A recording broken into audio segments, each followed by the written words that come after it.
واحلل عقدة من لساني يفقهوا قولي صدق الله العلي العظيم. கண்ணியத்திற்குரிய பெரியோர்களே, அன்பு சகோதரர்களே, உலமாக்களே, ஜமாத்தார்களே, அஸ்ஸலாமு அலைக்கும் வரஹ்மத்துல்லாஹி தஆலா பரகாத்துஹு. அல்ஹம்துலில்லாஹ், அல்லாஹ் ரப்புல் ஆலமீன் தனது ரசூல்களை வரிசையாக இந்த உலகிற்கு அனுப்பி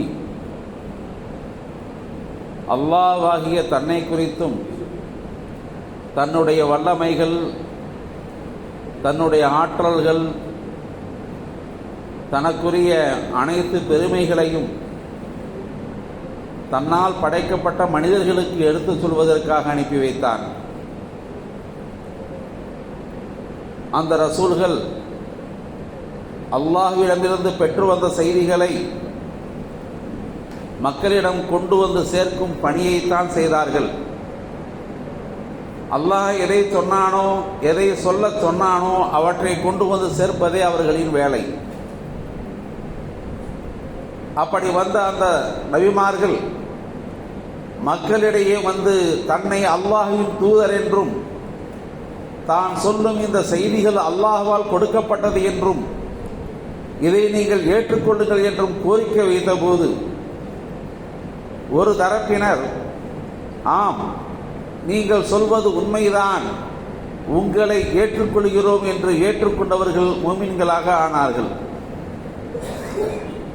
இதற்கு மாற்றாக, நீங்கள் என்ன அல்லாஹ்வின் தூதர் என்று சொல்கின்றீர்கள், அதற்கான ஆதாரம் என்ன, உங்களை நாங்கள் எப்படி நம்புவது என்பது போன்ற கேள்விகளை முன்வைத்தவர்களுக்கு அல்லாஹ் தனது புறத்திலிருந்து பல்வேறு சான்றுகளையும் அத்தாட்சிகளையும் கொடுத்து, இதோ இவர்கள் செய்வதெல்லாம் பாருங்கள், இதுவெல்லாம் என்னால் நடக்கக்கூடியது, மேலும் அந்த ரசூல் நான் நிகழ்த்தி காட்டிய இவைகளெல்லாம் அல்லாஹ் எனக்கு கொடுத்த ஆற்றலினால் செய்யக்கூடியது, அல்லாஹ் என் மூலம் நிகழ்த்தக்கூடிய இவைகள் முஅஜிசாக்கள் எனப்படும், இதைத்தான் அத்தாட்சி என்கின்றோம். இதை நீங்கள் பார்த்த பின்பு இந்த அதிசயத்தை கண்டு இது மனிதனால் சாத்தியமில்லாதது, அல்லாஹ் தான் செய்தான் என்பதை உறுதி கொள்ளுங்கள் என்று கூறினார்கள். அந்த வகையில் தான் நபி நூஹ் அலைஹிஸ்ஸலாம் அவர்களுக்கு கொடுக்கப்பட்ட கப்பல் ஒரு அத்தாட்சி. உலகமே வெள்ளத்தில் மிதந்த அந்த நேரத்தில் ஒரு கப்பல் மட்டும் தண்ணீரில் மிதந்து மக்களை காப்பாற்றிக் கொண்டிருந்த அந்த புதிய காட்சி அன்றைக்கு எல்லா மக்களுக்கும் அதிசயமாக தெரிந்தது. இந்த ஆற்றலை சுட்டிக்காட்டிய நபி நூஹ் அலைஹிஸ்ஸலாம் அவர்கள் இந்த வெள்ளம் வருவதற்கு முன்பாகவே சொல்லி பரப்புரை செய்து கொண்டிருந்தார்கள். மக்களே, என்னை ஏற்றுக்கொள்ளுங்கள், அல்லாஹ் சொன்னவற்றை நான் சொல்லும் தூதராக உங்களிடத்திலே வந்திருக்கின்றேன், என்னை ஏற்றுக்கொள்ளுங்கள். அடுத்து மிகப்பெரிய ஒரு பெருவெள்ளம் வரப்போகிறது, அந்த நேரத்தில் எவரும் காப்பாற்றப்பட மாட்டார், எவர் இந்த கப்பலிலே ஏறிக்கொண்டாரோ அவர்களை தவிர.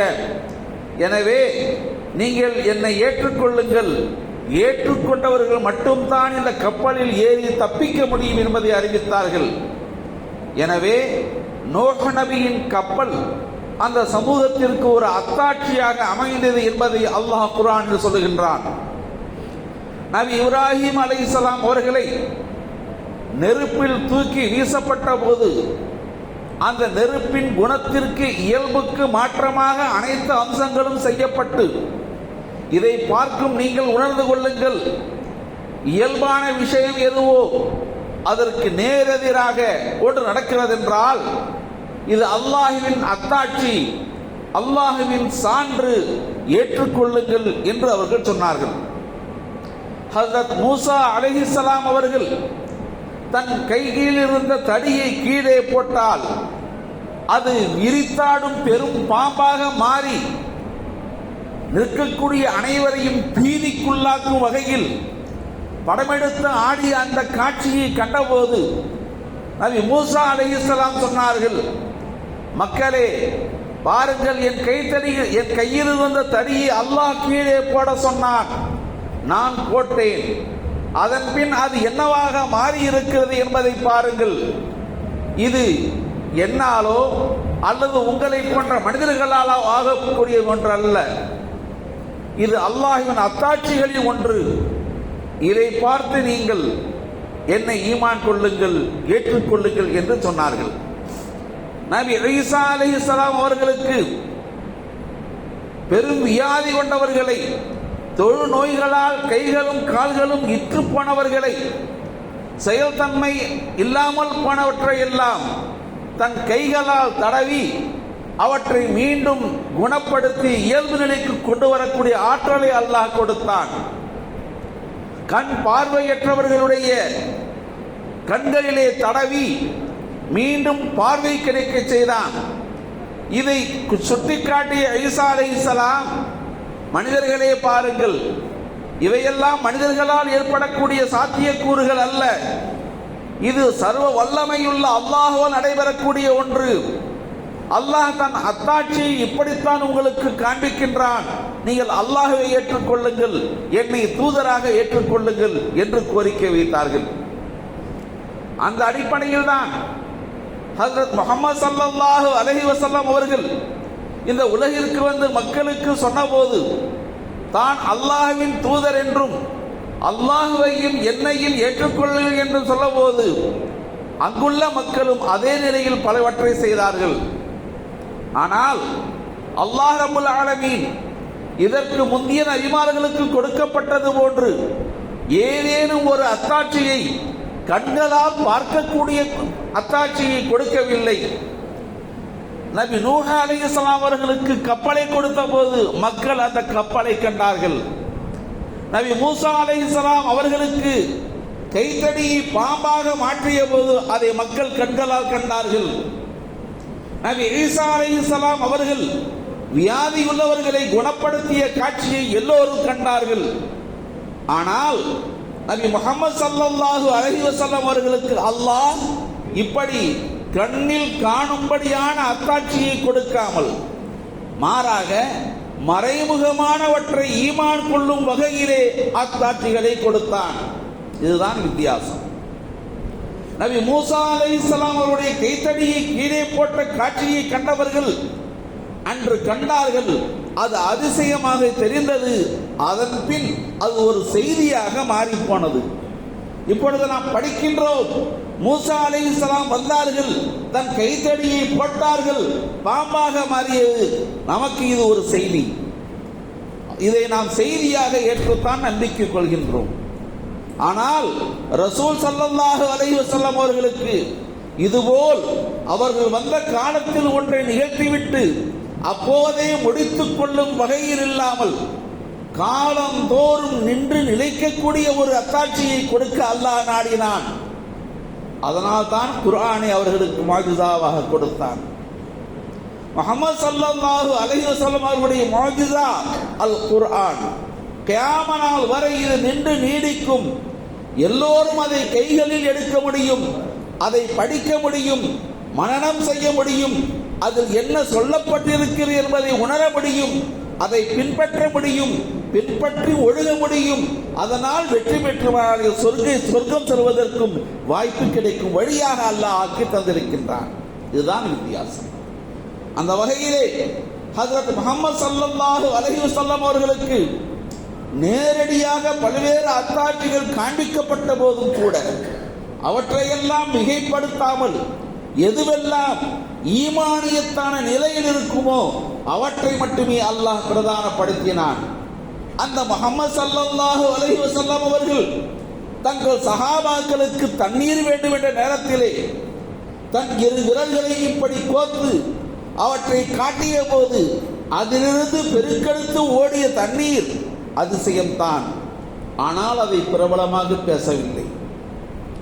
ஒரு குவளையில் கிடைத்த ஒரு பால், பசியோடு இருந்த 70 திண்ணை தோழர்கள் எல்லோரும் குடித்து முடித்த போதும் மீதம் அந்த குவளையில் இருந்த பால் அப்படியே இருந்தது.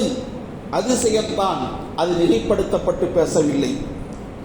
ஒரு பாத்திரத்தில் சமைக்கப்பட்ட உணவிலிருந்து ஒரு முன்சப்பை கொண்டு வாருங்கள் என்று கேட்டார்கள்.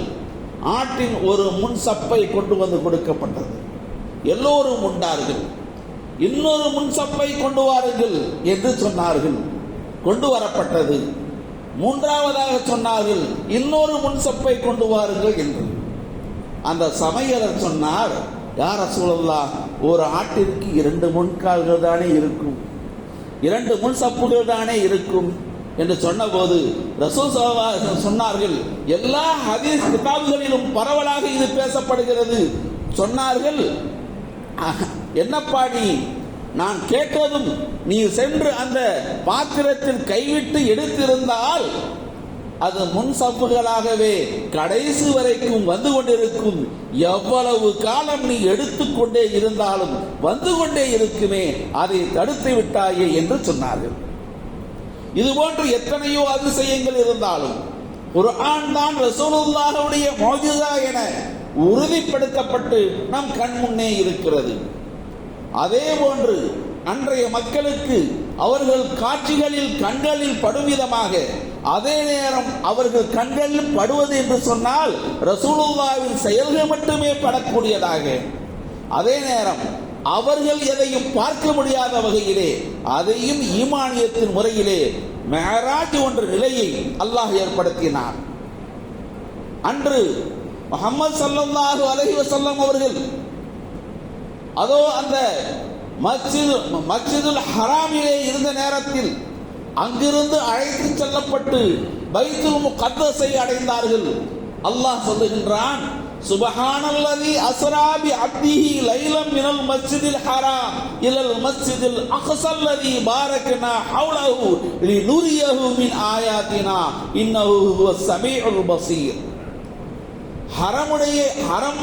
ஹரம் ஷரீஃப் என்று சொல்லக்கூடிய இந்த ஹரமிலிருந்து இன்னொரு ஹரம் என்று போற்றப்படக்கூடிய பைத்துல் முகத்தஸிற்கு இரவில் தன் அடியாரை அழைத்து சென்றவன் அல்லாஹ். இதை ஓரிரவில் அவர்கள் கடந்து சென்று அந்த பைத்துல் முகத்தஸை அடைந்து அங்கு செய்ய வேண்டியவற்றையெல்லாம் செய்து முடித்துவிட்டு மறுநாள் காலையில் மக்களிடத்தில் சொல்லுகின்றார்கள், என் அருமை சகோதரர்களே, இன்று இரவு ஒரு அதிசயம் நடந்தது. நான் என்னை இரவிலே அழைத்து செல்லப்பட்டது. இந்த மஸ்ஜிதுல் ஹரமிலிருந்து பைத்துல் முகத்தஸிற்கு என்னை கொண்டு செல்லப்பட்டது. நான் அங்கு சென்றேன். அங்கு சென்று இன்னென்ன வேலைகளை செய்தேன். அதற்கு பின் பைத்துல் முகத்தஸிலிருந்து என்னை வானுக்கு உயர்த்தப்பட்டது. மேராஜுடைய வேலை நடந்தது. மேராஜ் என்ற நிலையை அடைந்தேன். என்னை விண்ணுக்கு கொண்டு போய் அங்கே அல்லாஹ்வின் லிகாவை சந்திக்க வைத்து மீண்டும் கொண்டு வரப்பட்டேன் என்று சொன்னபோது அந்த மக்களுக்கு ஒன்றும் புரியவில்லை. என்ன, நாம் இந்த ரசூலை அல் அமீன் என்று சொல்லுகின்றோம், அஸ்-சாதிக் என்று சொல்லுகின்றோம்.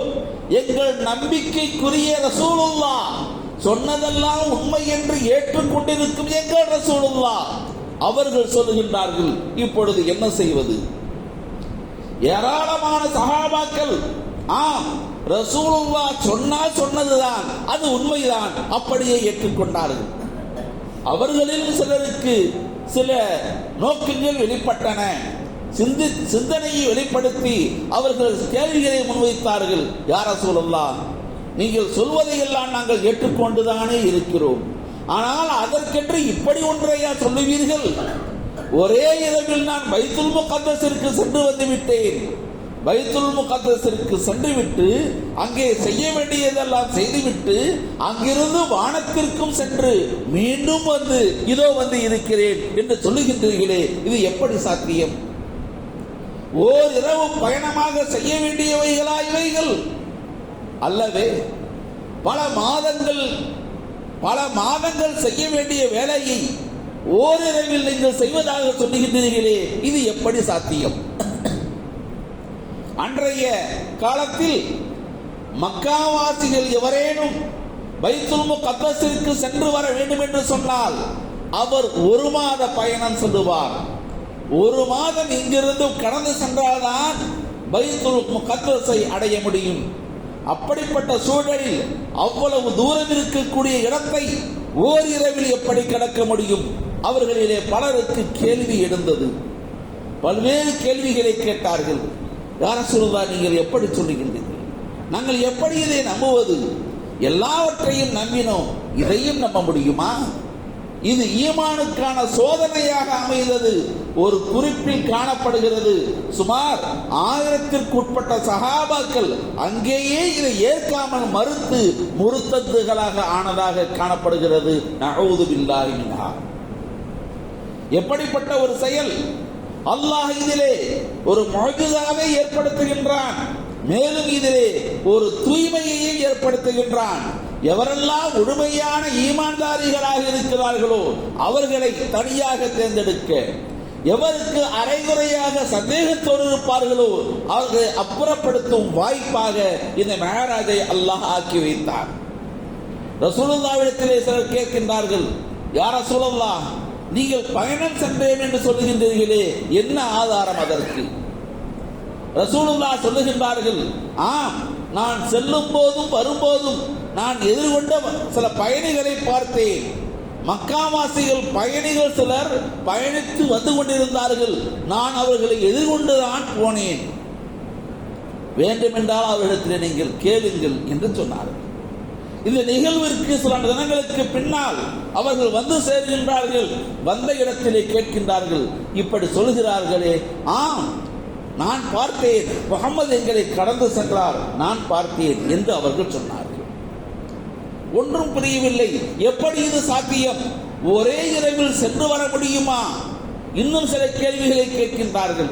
யா ரசூலல்லாஹ், நீங்கள் பைத்துல் முகத்தஸ் சென்றீர்களே, அங்கே என்ன பார்த்தீர்கள்? அங்கே உள்ள காட்சிகள் என்ன? ஏனென்றால் பைத்துல் முகத்தஸிற்கு சென்று பல நாட்கள் தங்கி இருந்தவர்கள் இங்கே அமர்ந்திருக்கின்றார்கள். அவர்கள் கேட்கின்றார்கள், அந்த பைத்துல் முகத்தஸில் நீங்கள் எதையெல்லாம் பார்த்தீர்கள் சொல்லுங்கள். இந்த இடத்திலே ரசூலுல்லாஹ் குறிப்பிடுகின்றார்கள், எனக்கு தடுமாற்றமே ஏற்பட்டு விட்டது.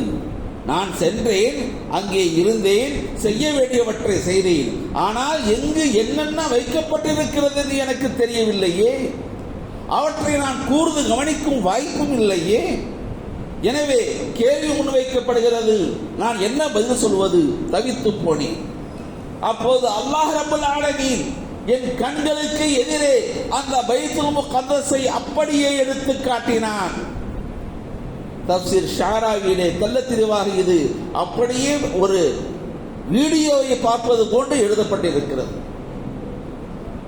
அல்லாஹ் எனக்கு இந்த பைத்துல் முகத்தஸை எடுத்து காண்பிக்கின்றான். அவர்கள் எதை கேட்கின்றார்களோ, இந்த மூளையில் என்ன இருந்தது யா ரசூலல்லாஹ்? அந்த மூளை தெரிகிறது. ஆம், அங்கே சில ஸ்டூல்கள் கிடக்கின்றன, ஒரு போர்வை போர்த்தப்பட்டிருக்கிறது, அதற்குள்ளே சில பேகுகள் இருக்கின்றன என்று சொல்வது போல ரசூல் ஸல்லல்லாஹு அலைஹி வஸல்லம் தெள்ளத் தெளிவாக சொல்லுகின்றார்கள். மேற்கு மூலையில் என்ன இருந்தது? அங்கே இது போன்ற ஒரு சில சாமான்கள் அங்கே இருக்கிறது, இன்னனவே இங்கே இருக்கிறது என்று சொல்வது போல தெளிவாக சொல்லுகின்றார்கள். இங்கே என்ன இருந்தது, அங்கே என்ன இருந்தது, எல்லாவற்றிற்கும் பதில் சொல்லுகின்றார்கள். என்ன ஒரு காட்சி! அல்லாஹ் கண்முன்னே எடுத்து காண்பிக்கின்றான், அப்படியே பார்க்கின்றார்கள். பார்த்ததை அப்படி நேரில் கண்டது போன்று எடுத்துரைக்கின்றார்கள். இதுதான் அங்கே அவர்களுக்கு உண்மைப்படுத்தப்பட்ட விஷயமாக அவர்கள் அதிர்ந்து போனார்கள். என்ன இந்த முஹம்மது ஒரே இரவில் சென்றேன் என்கிறார், மீண்டும் வந்தேன் என்கிறார், நாம் கேட்கின்ற அனைத்திற்கும் சரியான முறையிலே சொல்லுகின்றாரே. இதற்கு முன் இந்த முஹம்மது அந்த பைத்துல் முகத்தஸிற்கு சென்றிருக்கின்றாரா? வரலாற்றில் பார்த்தால் இவர் இந்த மக்கமா நகரை விட்டு எங்கும் வெளியேறி சென்றவர் அல்லவே. ஒரே ஒரு முறை தாயிஃபிற்கு சென்றிருக்கின்றார், வேறு எந்த பயணமும் மேற்கொண்டவர் அல்லவே. ஷாமிற்கு சிறு வயதில் செல்வதற்கு எத்தனைத்த போது கூட பாதி வழியில் முடக்கப்பட்டவர் தானே. இவருக்கு எப்படி பைத்துல் முகத்தஸ் தெரியும்? அங்குள்ளவை எப்படி தெரியும்? எல்லோருக்கும் அதிர்நிலை அங்கே காணப்பட்டது. என்ன இவர் சொல்வதை நம்புவதா வேண்டாமா? இந்த செய்தியை இவர்கள் இங்கே பேசிக் கொண்டிருந்து விட்டு அவர்களுக்குள் சொல்லுகின்றார்கள், நாம் சந்தேகித்தோம், இவருக்கு அல்லாஹ்விடமிருந்தெல்லாம் எதுவும் இல்லை, இவராகத்தான் சொன்னோம் என்கின்றார். இவராகத்தான் எல்லாவற்றையும் சொல்லுகின்றார் என்று நாம் சொன்னோம். அதை பலர் நம்பவில்லை. இப்போது இவர் சொல்லக்கூடிய இந்த செய்திகள் எல்லாம் அதைத்தான் நமக்கு உண்மைப்படுத்துகின்றது.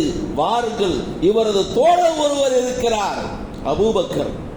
இவர் எதை சொன்னாலும் அதை அப்படியே நம்பக்கூடியவர் அவர்தான். அவரை சென்று சந்திப்போம், வாருங்கள். எங்கே அந்த அபூபக்கர்? மக்கமா நகரத்தில் சற்று தூரத்தில் ஒரு இடத்தில் பயணமாக வந்து கொண்டிருக்கக்கூடிய அபூபக்கர் சித்திக் ரலியல்லாஹு அன்ஹு அவர்களை எதிர்கொண்டு சந்திக்க செல்லுகின்றார்கள். பயண வழியிலே அவரை மடக்கி சொல்லுகின்றார்கள், உனக்கு தெரியுமா அபூபக்கரே, எத்தனை முறை நாங்கள் சொன்னோம் அந்த முஹம்மதை நம்பாதே என்று சொன்னோமே, கேட்டாயா? இதோ இன்று அவர் சொல்லுகின்றார், இன்று இரவு ஒரே இரவில் மஸ்ஜிதுல் ஹரமிலிருந்து பைத்துல் முகத்தஸிற்கு சென்று அங்கிருந்து வானத்திற்கும் சென்று எல்லாவற்றையும் பார்த்துவிட்டு மீண்டு வந்துவிட்டேன் என்று சொல்லுகின்றார். சாத்தியமா அபூபக்கரே? இதை நீங்கள் நம்புகிறீர்களா? சபித்து என்றார்கள் அபூபக்கர். என்ன சொல்லுகின்றீர்கள்? ஒரே இரவில் பைத்துல் முகத்தஸ் சென்று விட்டு மீண்டும் வந்து விடுவதா? ஆம். யார் சொன்னார்? உங்கள் தோழர் முகமது தான் சொன்னார். ஓ, முகமது சொன்னாரா? ஆமா. முகமது அவர்கள் தான் சொன்னார்களா? ஆமா, அவர்கள் தான் சொன்னார்கள். அவர்கள் சொல்லி இருந்தால் அது உண்மைதான். சொன்னவர் முகமது என்றால் அந்த செய்தி உண்மைதான், அதில் மாற்று கருத்து ஏதுமில்லை. அப்படியே எதிர்த்தார்கள் ஹஜ்ரத் அபூபக்கர் சித்திக் ரலியல்லாஹு அன்ஹு. இந்த நிகழ்விற்கு பிறகுதான் அபூபக்கர் என்ற பெயர் அபூபக்கர் சித்திக் என்று மாறியது. சொன்னதை ஏற்பவர், சொன்னதை மெய்ப்பிப்பவர், ஏற்றுக்கொள்பவர் சித்திக், அந்த பெயர் அவர்களுக்கு ஏற்பட்டது. அருமைக்குரியவர்களே, இப்படித்தான் இந்த அத்தாட்சிகள் ரசூல் ஸல்லல்லாஹு அலைஹி வஸல்லம் நிகழ்த்தப்பட்டது. அவர்கள் தன்னை ரசூல் என்று காண்பிப்பதற்காக அல்லாஹ் செய்த அற்புதங்கள் இவை. மேலும் இவர்கள் சாதாரணமாக இவற்றை செய்துவிட்டார்கள் என்று சொல்வதற்கு அல்ல. முஹம்மது ஸல்லல்லாஹு அலைஹி வஸல்லம் அவர்களுக்கு அங்கு எது நிகழ்த்தப்பட்டதோ அவற்றை கூர்ந்து கவனித்தால், இது நான் முன்கூட்டியே முதலிலேயே சொன்னது போல அன்றையவர்கள் பார்த்தார்கள், நமக்கு அது செய்தியாக வந்திருக்கிறது. ஆனால் அந்த செய்தி இன்றும் நமக்கு மெய்ப்பிக்கும் அந்த வகையில் தான் அமைந்திருக்கிறது. நாள்தோறும் இதனை புதிதாக ஆய்வு செய்தால் உள்ளிருந்து கிடைக்கும் தகவல்கள் நம்மை அதிர்ச்சிக்குள்ளாக்குகிறது, ஆச்சரியத்திற்குள்ளாக ஆக்குகிறது. அந்த முஹம்மது ஸல்லல்லாஹு அலைஹி வஸல்லம் அவர்களை கொண்டு வந்து நேராக ஜம்சம் கிணற்றின் அருகே வைத்து அவர்களின் இதயம் பிளக்கப்பட்டது. இது செய்தி. அல்லாஹ் சொல்லுகின்றான், அலம் நஷ்ரஹ் லக சத்ரக், நபியே, உன் இதயத்தை நாம் பிளக்கவில்லையா என்று கேட்கின்றான். அந்த பிறழ்வு, அந்த பிளக்கல் 2-3 முறை நடந்ததாக வரலாறு இருக்கிறது. குறிப்பாக இந்த மேராஜுடைய இரவில் அங்கே இதயம் கிழிக்கப்பட்டது. அதற்குள்ளே ஹதீஸில் சொல்லப்படும் விஷயம் என்னவென்று சொன்னால், இதயத்தை கிழித்து அதில் உள்ளிருந்து இதயத்தை வெளியே எடுத்து ஜம்சம் நீரில் கழுவி மீண்டும் வைக்கப்பட்டது. மேலும் அதிலே ஈமானும் ஹிக்மத்தும் அங்கே உள்ளே புகுத்தப்பட்டது என்ற செய்தி ஹதீஸிலே இருக்கிறது. 2 விஷயங்கள்.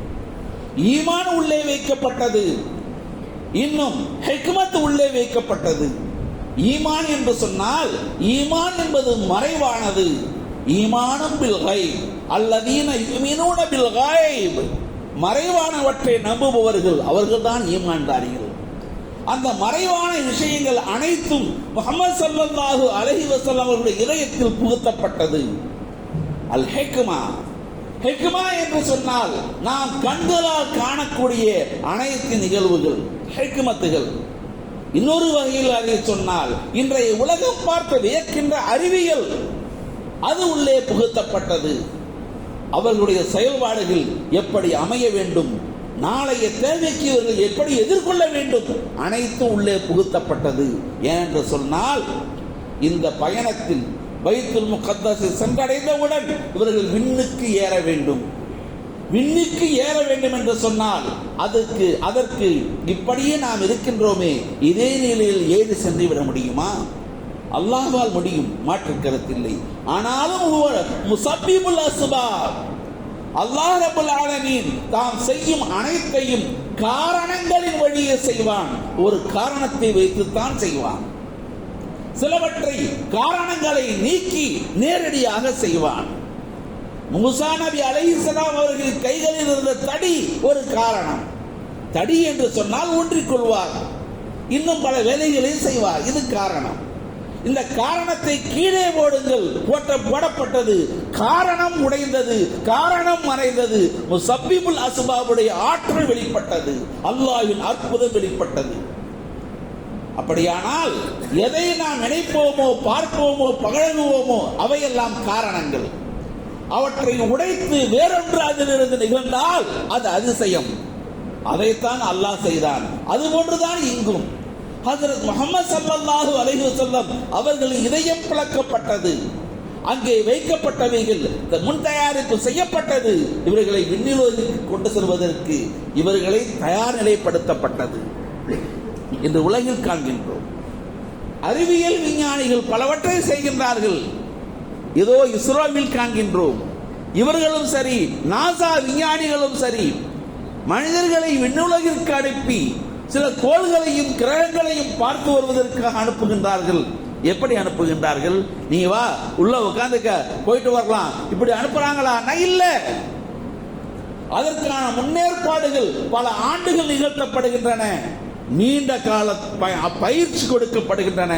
அந்த பயிற்சியை பெற்ற பிறகுதான் அவர்களால் அந்த விண்கல பயணத்தை மேற்கொள்ள முடியும் என்ற நிலை இருக்கும்போது ஹஜ்ரத் முஹம்மது ஸல்லல்லாஹு அலைஹி வஸல்லம் அவர்களை அல்லாஹ் இந்த வகையில் தயார்படுத்தினான்.